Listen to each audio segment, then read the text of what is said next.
এই জগতে ভগবান সবকিছু সহ্য করতে পারে, কিন্তু অহংকার সহ্য করতে পারে না।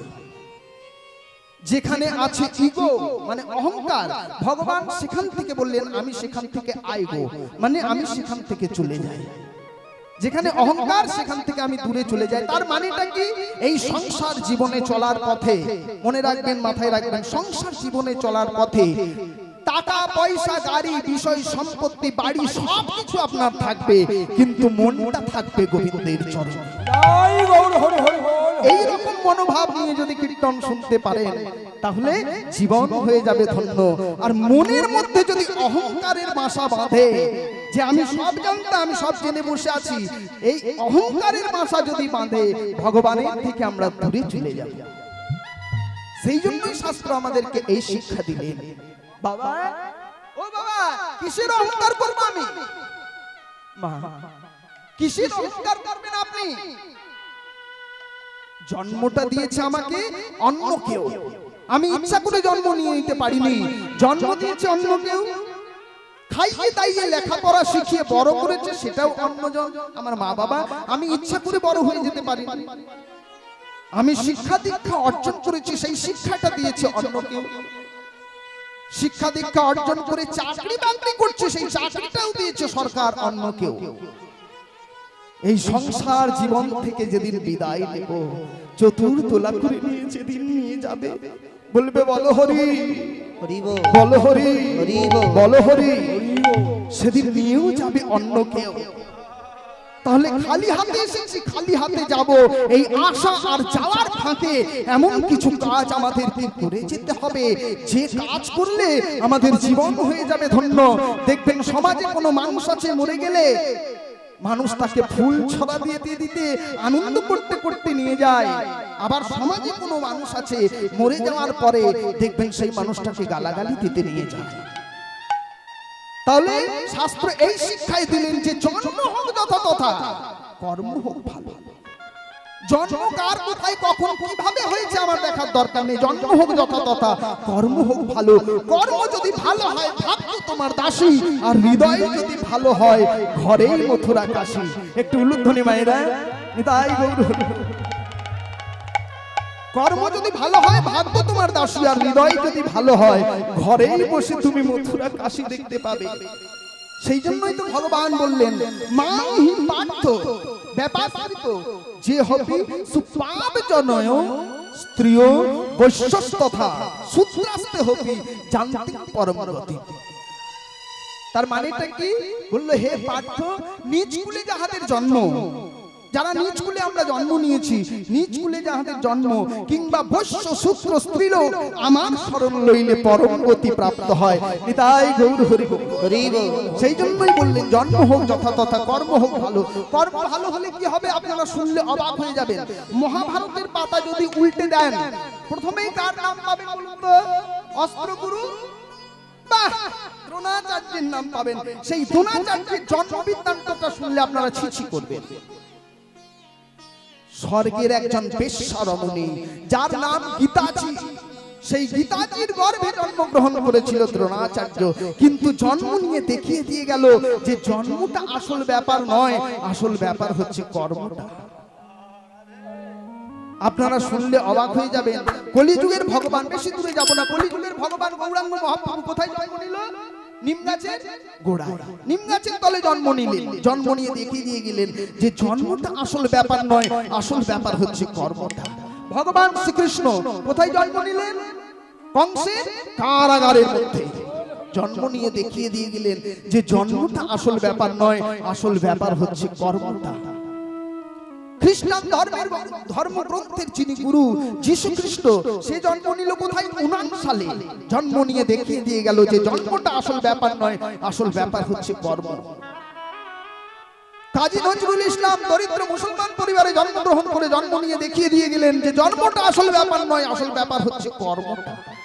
জন্ম হোক যথাতথা, কর্ম হোক ভালো। কর্ম যদি ভালো হয় ভাগ্য তোমার দাসী, আর হৃদয় যদি ভালো হয় ঘরেই মথুরা কাশী।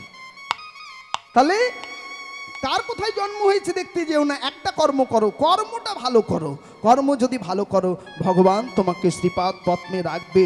আর অহংকার যদি করতে হয় ভক্তমণ্ডলী, ভক্তিমতী মায়েরা, অহংকার যদি করতে হয় টাকা পয়সা গাড়ি বাড়ি বিষয় সম্পত্তি নিয়ে নয়, সেগুলো নিয়ে অহংকার করলে সেগুলো টেকসই হয় না, থাকে না। সেগুলো নিয়ে অহংকার করলে টেকসই হয় না। অহংকার কোনগুলো নিয়ে করতে হয়?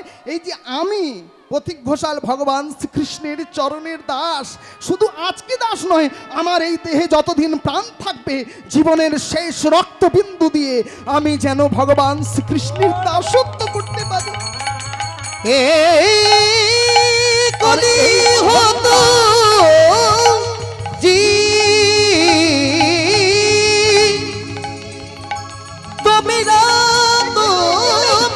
यार तेरी করো না না না না না, শুধু আমার নয়, প্রত্যেকের বাসনা। সময় বলো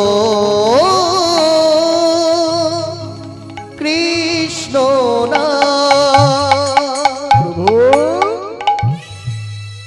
শুধু আজকে হরিনাম করছি সেটা নয়, আমার এই দেহে যতদিন প্রাণ থাকবে, যতদিন তুমি আমার শরীরে আসা যাওয়া করবে, আমি ততদিন যেন তোমার চরণের দাস হয়ে থাকতে পারি, তোমার চরণের দাস হয়ে থাকতে পারি, তোমার চরণের দাস।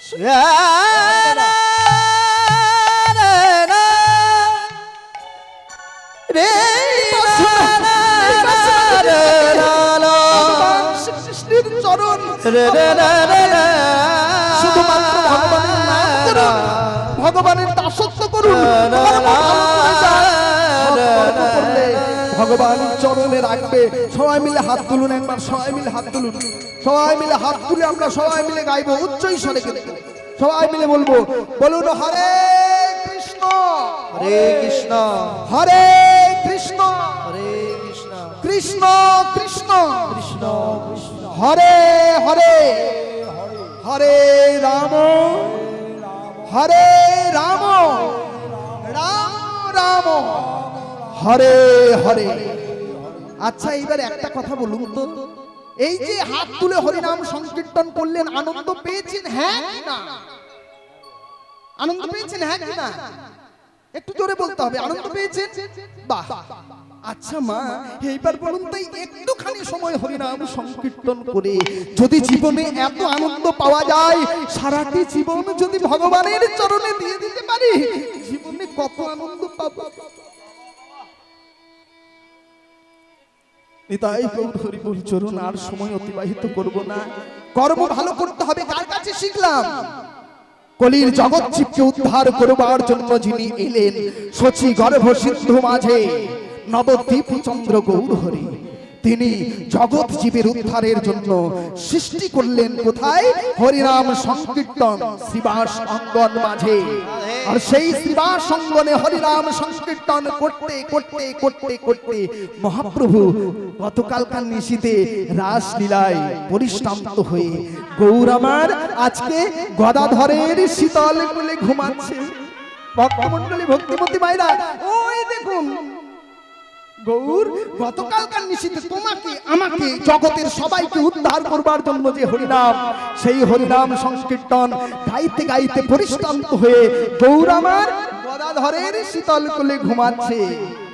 পদকর্তা বলল, ওই দেখো গৌর হরি যে ঘুমাচ্ছে, গৌরের অঙ্গের জ্যোতিটা কেমন জানো? গৌরকে দেখে কি মনে হচ্ছে জানো? ওই দেখো দেখো অলসে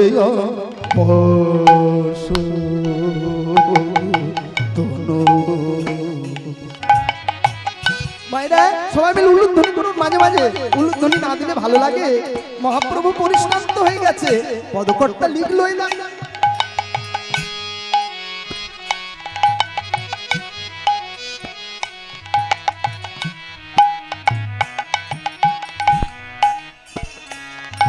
আমার গোরা গোরা গোরা ভাবনে গোরা হয়ে গেছে, মহাপ্রভু আর পাচ্ছি না। আমার গোরা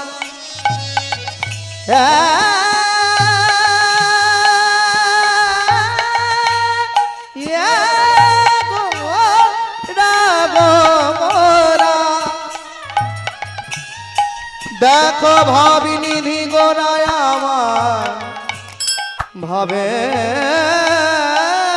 রে গোরা সবার বলে ভারি রে আরে কেবা অলস যে অবশ্যই দেখো দেখো গোরা নটু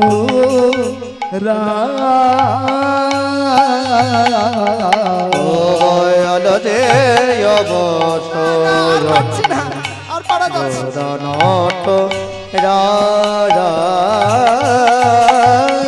ওগো কি কহব ই সঙ্গ বলে কি কহব কি বাবা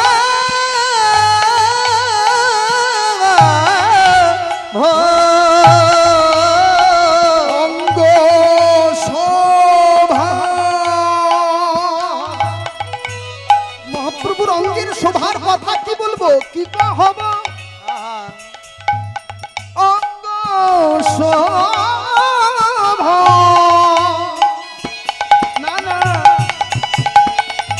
বলে কহনে মজা ও কি কহব অঙ্গ শোভা শোভা শোভা কখনে না না যাই শোভা কখনই না যায়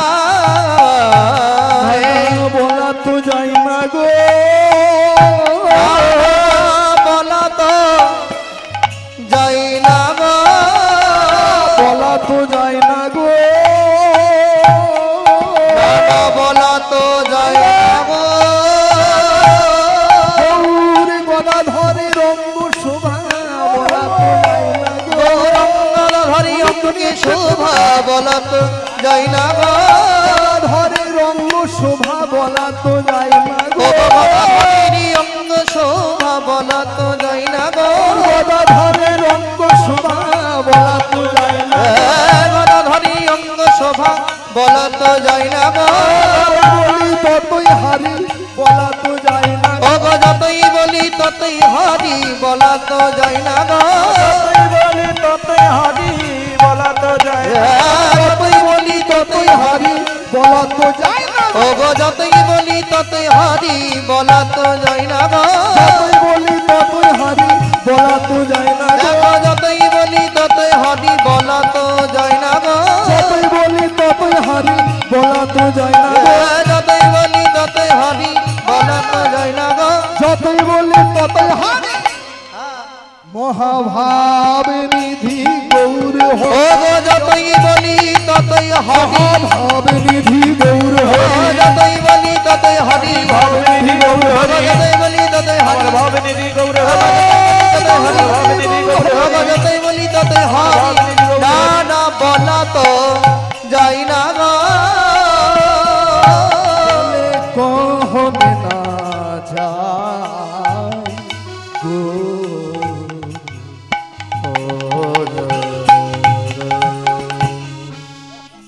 আচ্ছা ভক্তমণ্ডলী ভক্তিমতী মা এবং বাবারা আজকে নবদ্বীপের মাটিতে গিয়ে আমরা কি দেখছি গৌরাঙ্গ মহাপ্রভু ভালো করে কথাগুলো বুঝবেন কিন্তু গৌরাঙ্গ মহাপ্রভু গৌরামার গদাধরের শীতল কুলে শুয়ে আছে কেন এত জন থাকতে এত ভক্ত থাকতে গৌর গদাধরের কোলটাকে বেছে নিল কেন ও মায়েরা আপনাদের কোলে বসতে পারত আমার কোলে বসতে পারতো আমি কীর্তন গান করছি আমার কোলে বসতে পারত কিন্তু বসলেন না গৌর গদাধরের কোলটাকে বেছে নিলেন কেন গদাধর কে ছিলেন পূর্বে যিনি ছিলেন বাহ এইরকম শ্রোতা না হলে কীর্তন করে আনন্দ হয় গো পূর্বে যিনি ছিলেন রাধা কলিতে সেই হলো গদা তাই রাধারানীর সেই গদাধরের শীতল কোলে গৌরাঙ্গ মহাপ্রভু ঘুমাচ্ছে। আচ্ছা, এই জায়গায় একটা কথা আপনাদেরকে না বললেও পারছি না। আচ্ছা মা, বাবা, প্রত্যেকের নিবেদন কাছে, গৌরাঙ্গ মহাপ্রভু তো ঘুমাচ্ছে, আমি আপনি ঘুমিয়ে আছি না জেগে আছি বলুন তো? একটু হাত তুলে বলুন তো। আমি আপনি, প্রভু ঘুমাচ্ছে, আর আমরা কি ঘুমিয়ে আছি না জেগে আছি এই সময়ে? ঠিক বলেছেন, আমরা কিন্তু জেগে আছি না। তবে শাস্ত্র বললেন গৌরাঙ্গ মহাপ্রভু ঘুমাচ্ছে, যেমন তিনি তো লীলায় পরিশ্রান্ত হয়ে ঘুমাচ্ছেন, কিন্তু আমরা জাগতিক জগতের দশা দর্শন করবার জন্য মনে হচ্ছে যে জেগে আছি, কিন্তু শাস্ত্র বললেন না, আমরা জেগে নেই, আমরাও ঘুমিয়ে আছি। তবে আমাদের ঘুমটা কোন ঘুম? গৌরাঙ্গ মহাপ্রভু যেমন ঘুমাচ্ছে, আমরা দেখার দৃষ্টিতে দেখছি জেগে আছি, জাগতিক জগতের দশা, ভগবানের সৃষ্টি জগৎকে দেখছি, কিন্তু আমাদের মনে হয় আমি আপনি ঘুমিয়ে আছি। কোন বিষয়ে? ধর্মের বিষয়ে আমরা ঘুমিয়ে আছি। আমরা ধর্মের বিষয়ে ঘুমিয়ে আছি, আর সেই ঘুম ভাঙানোর জন্য গৌরাঙ্গ মহাপ্রভু এলেন, ধর্ম শিক্ষা দিলেন। কেন? মনে রাখবেন, মাথায় রাখবেন, পৃথিবীতে 385টি ধর্ম রয়েছে, কিন্তু সর্বশ্রেষ্ঠ ধর্মগ্রন্থ, ধর্ম নাম কি জানেন? পৃথিবীতে যত প্রকারের ধর্ম রয়েছে, সর্বশ্রেষ্ঠ ধর্ম হিন্দুদের সনাতন ধর্ম। আমাদের গর্ব হয়, অহংকার হয়, চিৎকার করি, গলা ফাটিয়ে অহংকার করে বলতে পারি যে পৃথিবীতে যত রকমের ধর্ম রয়েছে, সর্বধর্মের শ্রেষ্ঠ হচ্ছে সনাতন ধর্ম। কেন শ্রেষ্ঠ? কি আমি কীর্তন করতে এসেছি বলে আমি বলবো শ্রেষ্ঠ, আপনারা বিশ্বাস করে নেবেন? বলে না, আমার কথা বিশ্বাস করলে হবে না। কেন সনাতন ধর্মের মানুষ শ্রেষ্ঠ? কেন আমাদের সনাতন ধর্মের শ্রেষ্ঠ? শুনুন, ওরা সোজা ঔরঙ্গজেব, এরা 4 ভাই। আস্তে, ওরা সোজা ঔরঙ্গজেব, এরা 4 ভাই। ঔরঙ্গজেব যখন সিংহাসনে বসেন, 3 ভাইকে হত্যা করে, গলা কেটে, রক্তকে থালার মধ্যে মাখিয়ে, তার মধ্যে ভাতকে দিয়ে, অন্নকে দিয়ে বুড়ো বাবা শাহজাহানকে দিয়েছিল, বাবা এই নিন, সেবা করুন। এটা হচ্ছে একটা ধর্ম। আর আমাদের সনাতন ধর্মগ্রন্থের মধ্যে রয়েছে রাম, লক্ষ্মণ, ভরত, শত্রুঘ্ন। পিতৃসত্যকে রক্ষা করবার জন্য রামচন্দ্র যখন 14 বৎসরের জন্য বনবাসে গেলেন, তখন কি হলেন? সবাই মনে মনে চিন্তা করলেন ভরত সিংহাসনে বসবেন, কিন্তু ভরত যখন দাদার কাছে গেল, ও গো দাদা গো, ও গো দাদা গো, দাদা দাদা দাদা দাদা, তুমি ফিরে চলো দাদা, তুমি ফিরে চলো। তবুও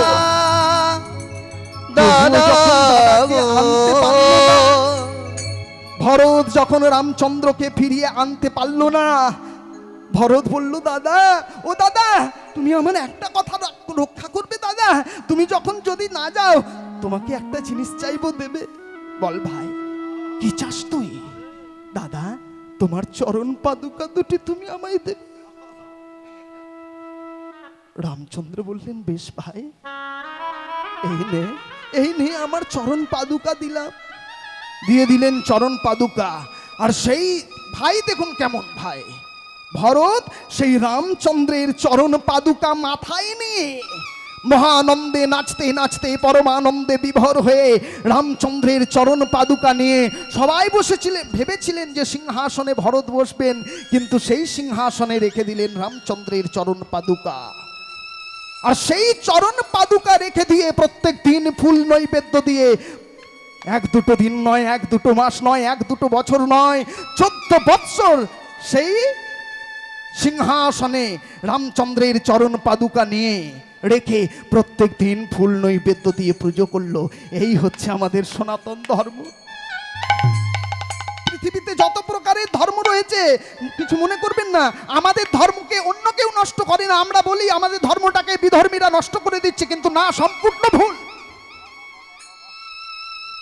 আমাদের ধর্মটাকে বিধর্মীরা নষ্ট করে না, আমাদের ধর্মটাকে আমরা নিজেরা নষ্ট করছি। আমার কথাগুলো একটু মন দিয়ে শুনবেন। আমার ধর্মকে আমরা নিজেরা নষ্ট করছি। দেখবেন কিছু কিছু সমাজে মানুষ আছে, তারা নিরক্ষর, অক্ষর পরিচয় তাদের হয়নি, হ্যাঁ, কিন্তু রাম লক্ষ্মণ ভরত শত্রুঘ্ন এদের সম্বন্ধে, সীতা এদের সম্বন্ধে এমন এমন বাজে বাজে কবিতা বা এমন এমন কীর্তন গানের সুরে রাধাকৃষ্ণকে নিয়ে এমন এমন কীর্তন গান করে, সুর করে, শুনলে আপনি, আমি যদি গঙ্গায় স্নান করে আসি তাহলে পবিত্র হব না। তাহলে কারা করে এগুলো? এগুলো আমরা করি। আমাদের সনাতন ধর্মের মানুষেরা দেখিয়ে দিচ্ছে আঙুল দিয়ে যে এইটা করো। আমরা বিধর্মীদেরকে উস্কানি দিয়ে দিচ্ছি যে আমাদের ধর্মটাকে আমরা নিজেরা রক্ষা করতে পারছি না। আচ্ছা আপনি, আমি বলুন তো, আমার মা বাবাকে, আপনার মা বাবাকে যদি আপনি সম্মান না দেন, আপনার মা বাবাকে আমি কি সম্মান দেব? আমার ধর্মটা হচ্ছে আমার মা বাবা, সেই ধর্মটাকে কুলুষিত করে দিচ্ছি, অপবিত্র করে দিচ্ছি আমরা, সেই ধর্মটাকে আমরা নষ্ট করে দিচ্ছি। কিছু মনে করবেন না, আজকে বেশি দূরের কথা কাহিনী বলবো না। কাশ্মীরের যে ঘটনাটা ঘটলো সবাই জানেন, এই 4-5 মাস আগেকার কথা। 27 জন হিন্দুকে একসাথে গুলি করে মারা হলো। সবাই শুনেছেন, সবার হাতে অ্যান্ড্রয়েড সেট আছে, সবাই শুনেছেন 27 জন হিন্দুকে গুলি করে মারা হলো। কি তারা কি ওই কাশ্মীরে তারা কি বিজেপি করতো, তৃণমূল করতো, কংগ্রেস করতো না, তারা কিন্তু কোনো পার্টি পলিটিক্স করতো না, শুধুমাত্র মারা হলো কেন? তারা হিন্দু ছিল বলে। শুধুমাত্র তারা হিন্দু ছিল বলে যারা নামাজ পড়তে পারলো, যারা কলমা পড়তে পারলো তাদেরকে ছেড়ে দিল, আর যারা পরিচয় প্রমাণ দিতে পারলো না, আমাদের মতো হিন্দু সমাজের মানুষ, তাদেরকে 27 জনকে একসাথে গুলি করে মারা হলো। ছোট্ট ছেলে, 7 বছর বয়স, মা বাবা, 2 ছেলেকে নিয়ে মা বাবা কাশ্মীরে বেড়াতে গেছে। ছোট ছেলে, 7 বছরের ছেলেকে 2টো পায়ে গুলি মেরেছে, তবুও ছেলেটা যখন যন্ত্রণায় ছটফট করতে করতে ওঠার চেষ্টা করছে, সেই 7 বছরের ছেলেকে কি করলো জানেন?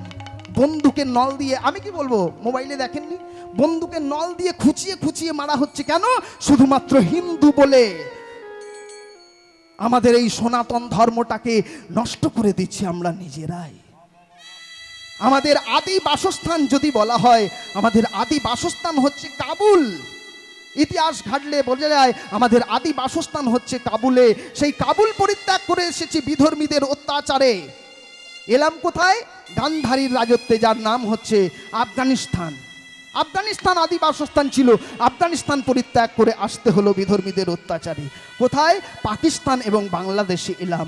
পাকিস্তান এবং বাংলাদেশকে পরিত্যাগ করে দিয়ে আমরা এখন এলাম কোথায়? ভারতবর্ষের মাটিতে। কিন্তু মায়েরা, বাবারা, চিন্তা করুন, এই ভারতবর্ষের মাটি ছেড়েও যদি আমাদেরকে চলে যেতে হয়, আমাদের হিন্দুদের স্থান কোথায় থাকবে?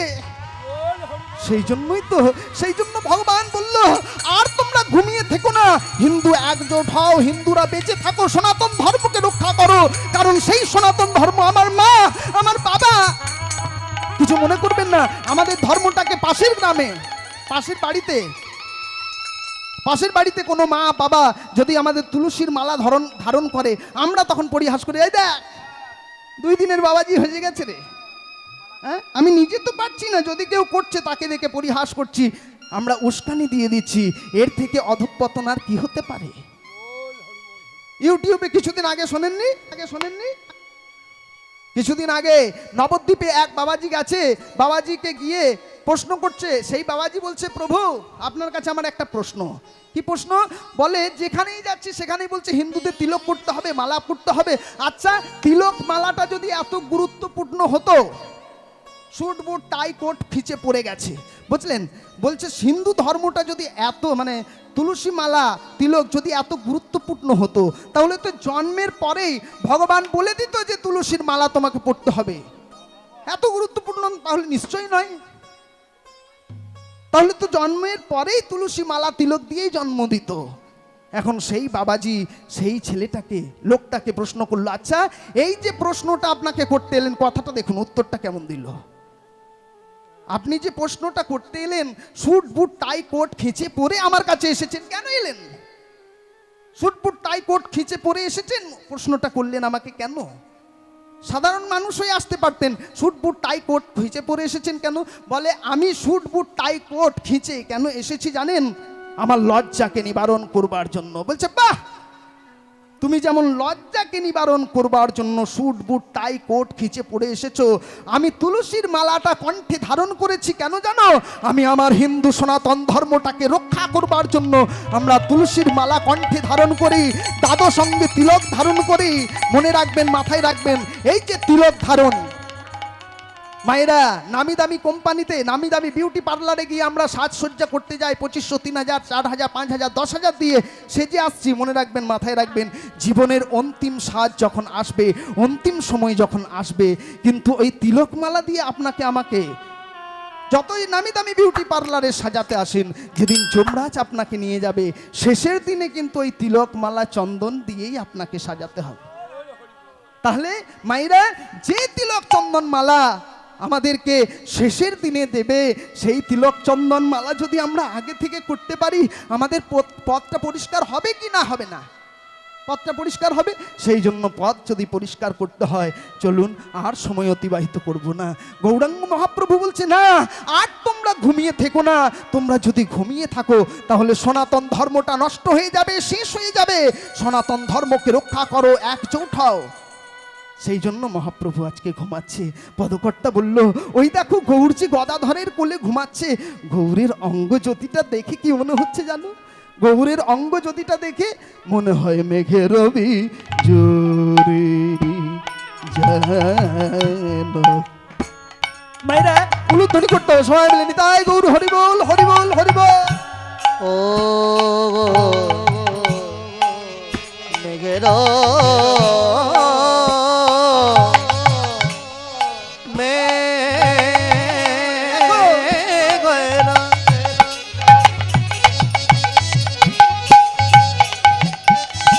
সভারে বলি হারি যাই, বলি হারি যাই,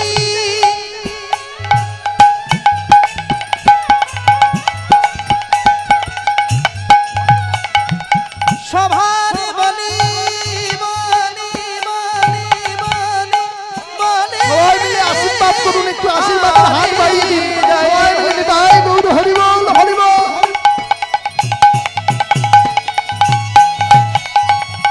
আমার গৌরের গৌরের সবার বলি হারি যায়, সবার বলি হারি যায়। আর কেবা মেঘের জোরে কেবা। মহাপ্রভুর জ্যোতি, অঙ্গের জ্যোতি দেখে মনে হচ্ছে হাজার হাজার মায়েরা আপনারা যেমন চাকে ছেঁকে নেন, ঠিক সেই রকম হাজার হাজার বিদ্যুৎকে ছাঁকনি দিয়ে ছেঁকে সেই বিদ্যুতের যে জ্যোতি আমার মহাপ্রভুর অঙ্গে, সেই জ্যোতি বের হচ্ছে। সেই জন্যই লিখলেন মেঘে রবি জোরে ছানিয়া যতনে যতনে গো গো মেঘের ভিতরে কেবা ছানিয়া যতনে যতনে। ও গো কত সুধা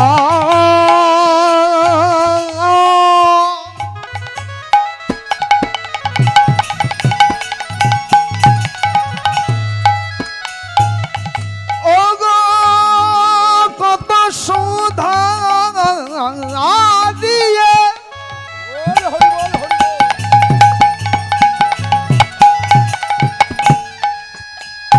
দিয়ে বিধি আমার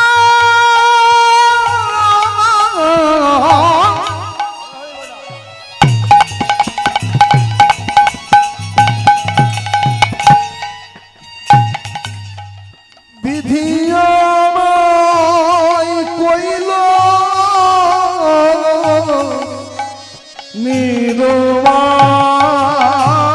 ও গো কত সুধা তাই গৌর হরিবল হরিবল। বিধি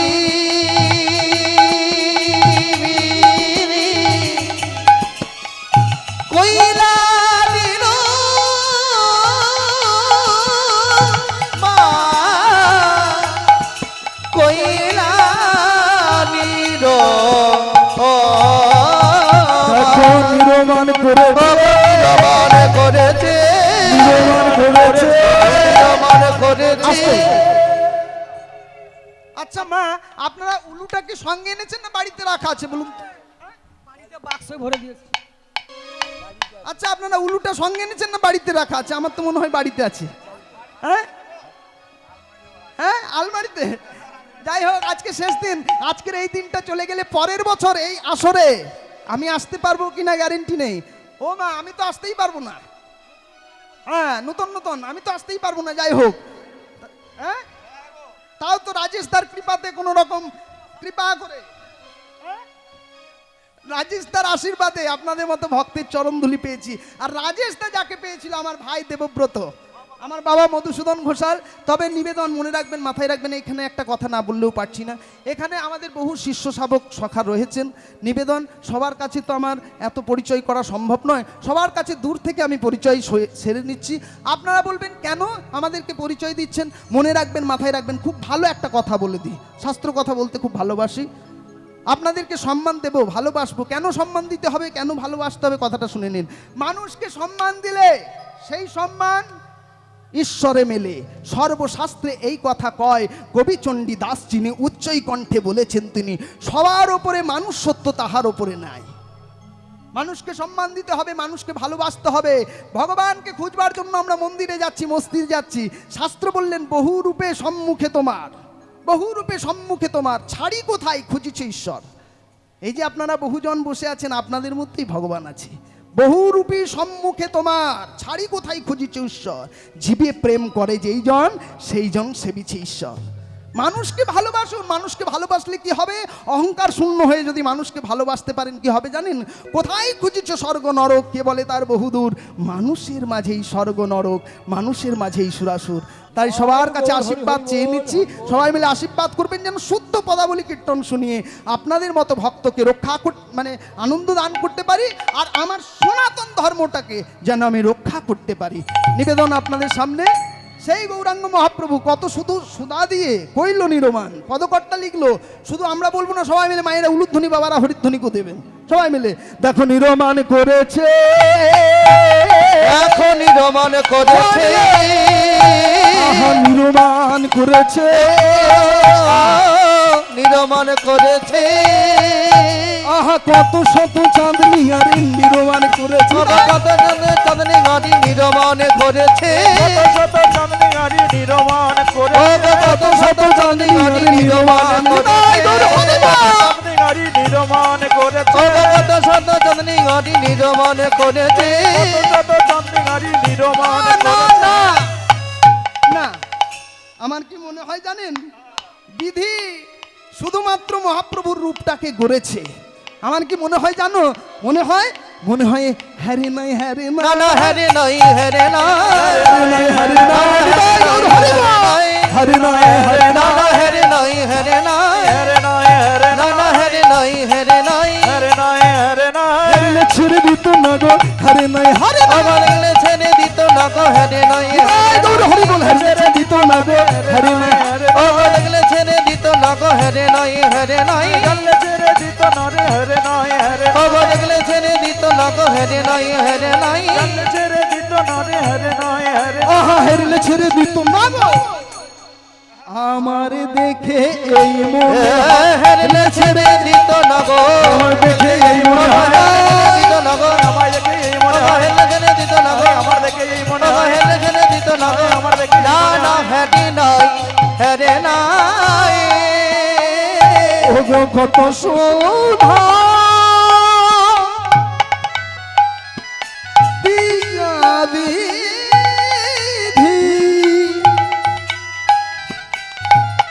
কইল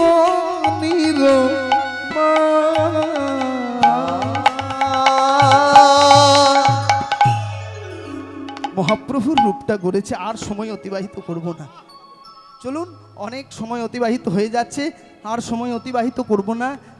নবদ্বীপের মাঝে নিবেদন আপনাদের কাছে, রাজেশ তার আশীর্বাদে আপনাদের মতো ভক্তের চরণধুলি পেয়েছি।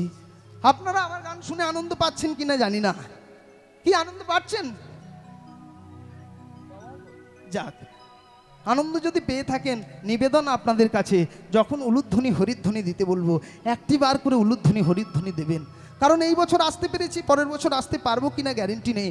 আজকে যখন আপনাদের মতো ভক্ত পেয়েছি, আপনারাও এই আসরে আসতে পেরেছেন, পরের বছরের কথা বাদ দিন, কালকে যে এই আসরে আসতে পারবেন কোনো গ্যারেন্টি নেই। কার যে সময়ের ঘন্টা কখন বেজে যাবে। হ্যাঁ, আমাদের এই যে দেহটা পেয়েছি, ভগবান বলে দিলেন, পরের সোনা দিও না কেনে কানে, কেড়ে নেবে হ্যাচকা টানে। পরের সোনা, এই যে এই আমি প্রতীক ঘোষাল, আমি এই করতে পারি, আমি কীর্তন গান করতে পারি। আমাদের বংশে আপনারা যারা বুড়ো দাদু আছেন তারা চিনবেন রাধারমণ ঘোষাল, বীরভূমে বিখ্যাত কীর্তনীয়।